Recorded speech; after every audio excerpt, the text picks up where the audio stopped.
to interview Paul many years ago, but I also worked briefly for him when he was at Sunrise Films, and he was such a rotten producer that he sent me to Paris for a month or so to develop a TV series. So it's a pleasure on many fronts to see Paul again and to welcome him here tonight. Ladies and gentlemen, Paul Saltzman.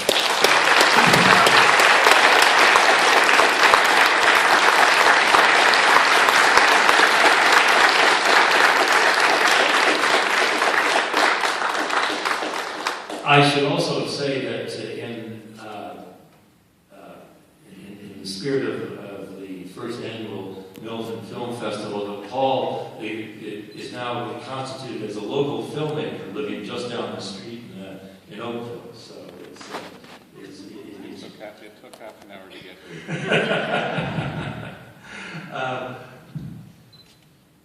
here.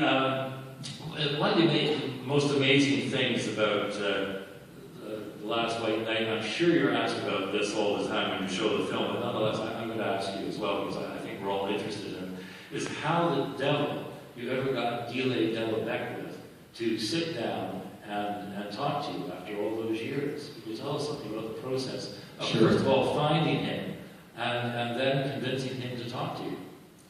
It was actually very easy. I have a friend in Jackson, Mississippi, who's a wonderful newsman, and whose beat, among other things, is the civil rights movement. And I called him up, and when I started to think about finding Dwayne, I called him up and I asked him if he knew him. Yes, I said, "Do you have his phone number?" He said, "Sure." So I phoned him. And did he remember you?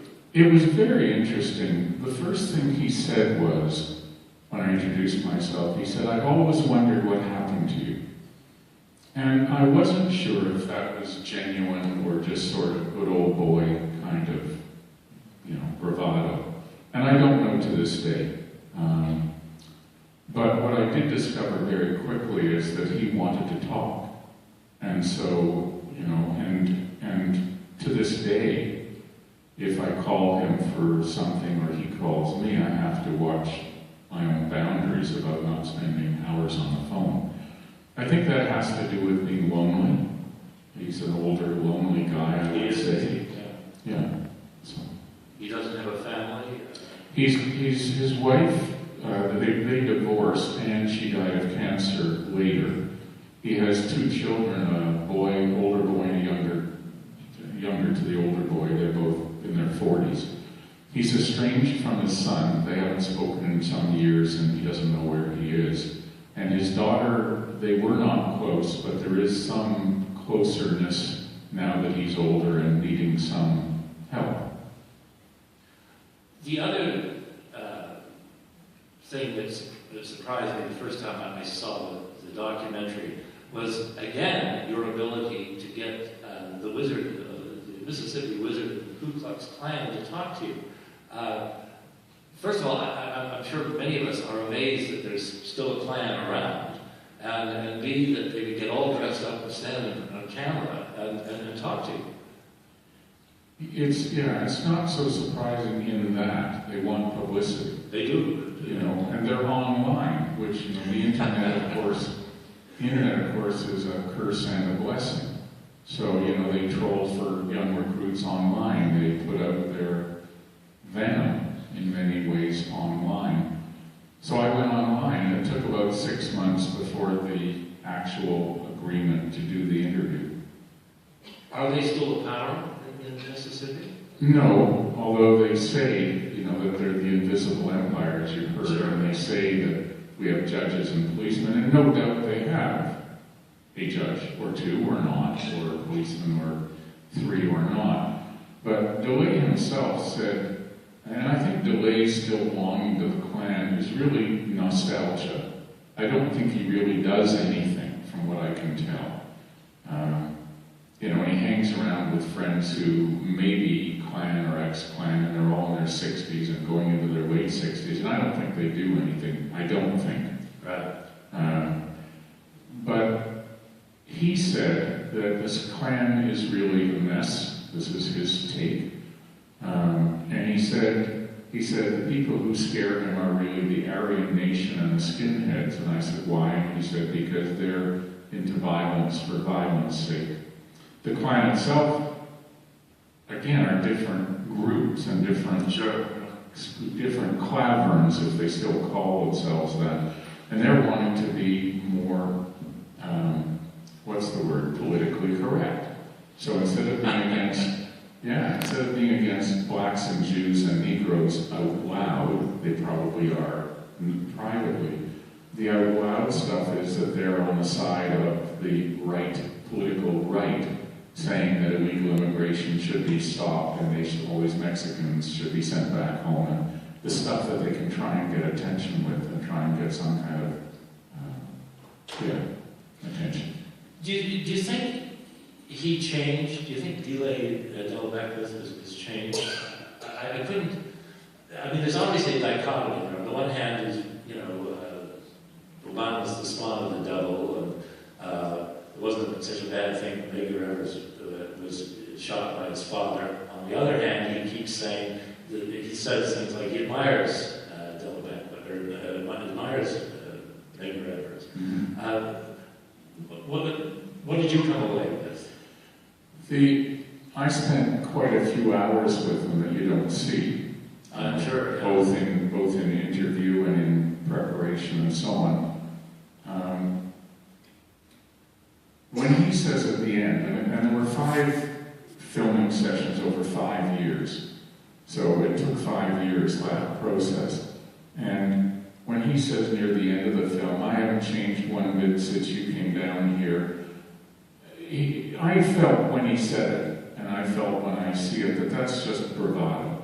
That's like, well, I can't be completely wrong in my life, so I still feel that way. But the truth is that the parts where he said that the 3 civil rights workers got what they deserved, and the part where he said about the shooting of Jimmy Travis, well, why didn't they just go back and finish the job? And then he says about Medgar, he laughs and he says, well, I just thought it was good somebody took care of the problem. The parts where he says, I think Medgar was right about what he was trying to do, and I think my father was wrong in being part of the plot to kill him, those came 5 years later. So I do think he's changed. Because, I mean, whether it's Beckwith or any of these guys that you interviewed, it can't help but strike them that there are no Byron Dill Beckwith parades. There are Medgar Evers parades. Nobody calls it the Byron Dill Beckwith Airport. That all of these guys who fought and spilled blood in order to keep segregation and to keep blacks in their place and to stop them from voting, they lost. Big time. I mean, it's how an African-American president of the United States. Do you think that crosses their mind at all? That ultimately, I know he says, they took care of the problem and this sort of thing, but does it not cross their mind that ultimately they have lost all of this? I suppose for some people, I think in life in general, I'm amazed at how I can hold on to attitudes both beyond the point where they're useful, or I can hold on to attitudes beyond the point that I should really be revising them. It's a human condition, in part. You can change that. Yeah. But it's the human condition of, well, I'm right. And I've spent a fair bit of time and effort in changing that part of me. That part of me that feels at times insecure and therefore feeling right. One of the most common things on our planet is blame. You. Well, you. If you only, then I feel, you make me so mad. Well, actually, nobody makes Paul mad. I might get angry, but you don't make me mad, so why am I using that language? So there's an epidemic in our world of blame. Parents blame kids, kids blame parents, on and on and on. So I think that you still have lots of people all over the world who are filled with prejudice and hate. And so, do they think they've lost? Maybe not. Maybe they're in it for the long game. They're plotting how to kill Obama. I don't know. Well, which brings me, and we'll open it up to the audience here in a moment, brings me to my last question. I'm fascinated by, on the one hand, Harry Belafonte saying, I don't trust Mississippi. I've been down here, and I still don't trust Mississippi. And on the other hand, Morgan Freeman, who is a wealthy man, could probably live anywhere in the world he wanted to, has decided to live in Mississippi. What have you come away feeling about Mississippi? It's changed hugely since I was there in the 60s. There's no question about it. The guy who, Jim Ingram, who had been the Klan hunter, he was the head of the FBI. He was the head of the FBI in Mississippi when I was there in '65, and he later became head of the Highway Patrol and so on. He's not a Southerner, but he's a career law enforcement officer. He said to me, and I thought I had it on film, and I wish I had. It must have happened not on film, and when I went to edit, it's like I wanted him to say. He said the sentence, when you were down here in the 60s, there wasn't a policeman, a sheriff, a deputy sheriff, a highway patrolman who wasn't either part of the Klan or a Klan sympathizer. You just didn't get the job otherwise. That's not the same today. If you're found out today to be in the Klan, there would probably be a fairly strong effort to suggest that you leave the law enforcement, I think. And Mississippians will say, and I've heard this many times, they'll say, we've come further than any other state in America in terms of race relations. We started further behind, Right. So we still have a long way to go. Do you believe that? Yes, I think so. I think they've got a long way to go. I can share some stories about things today versus, but yes, I think they've done huge changes, and there still is an old boy white power structure. There still is the rich are mainly white, the landed white, the people who own land out of slavery, they still have the land. You obviously got to know Morgan Freeman pretty well. You also did another documentary, Prominent in Mississippi, which involved Morgan Freeman. Why does he live there? America. I think it's also, and he's lived in New York, and he's lived in LA, and San Francisco, I think. And his parents lived there on 40 acres, and then he bought more, and he has, I think maybe just under 200 acres. And he likes riding horses, so he has a few horses, and he likes mowing the lawn, and he's in a place with, he rented a bulldozer before I met him and dug out a pond, and he lives in a beautiful place in rural Mississippi. He's 5 miles or 3-4 miles outside of Charleston, Mississippi. And I guess for many reasons. One, he's a movie star. So he doesn't think anything will ever happen to him. And the local police and the local black community and the local white community who aren't racist probably aren't going to let anything happen to him. Now that doesn't mean nothing can happen, but for whatever reason he feels that's home. But he must find an atmosphere in which he can live comfortably. I mean, even if nothing happens to you criminally, there's still an atmosphere that could pervade that you wouldn't want to be there. Obviously, that he finds a comfortable atmosphere. He's very. My co-producer once said to him, "You're rather shy, aren't you?" And he thought for a moment, and he said, "Well, I'd say more reclusive." He doesn't drive into town to go shopping mostly.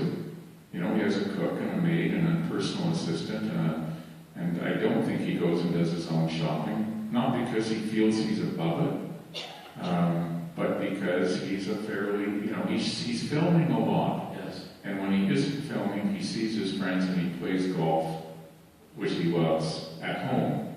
So for him, it is sanctuary. All right, perhaps we could have the house lights, and